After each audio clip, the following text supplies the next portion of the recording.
একজন নতুন বউ তার সোহাগ রাতের দিনেই মৃত্যুবরণ করল।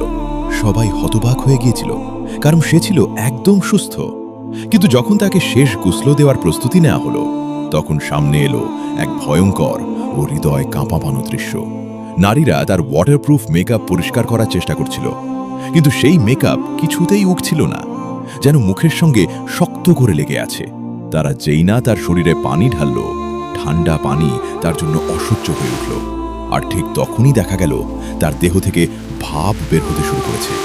সেখানে উপস্থিত তার স্বামী কান্নায় ভেঙে পড়ে বলল, মৃত্যুর আগে আমি ওকে বলেছিলাম উজু করে নামাজ পড়ে নাও, কিন্তু সে বলেছিল আমার 20,000 টাকার মেকআপ নষ্ট হয়ে যাবে, আজ আমি নামাজ পড়ব না। মাত্র একদিনের সৌন্দর্যের জন্য সে আল্লাহকে নারাজ করেছিল, আর আজ সেই মেকআপই তার জন্য আযাব হয়ে দাঁড়িয়েছে। আল্লাহ আমাদের সবাইকে এমন ভয়ঙ্কর মৃত্যুর হাত থেকে রক্ষা করুন।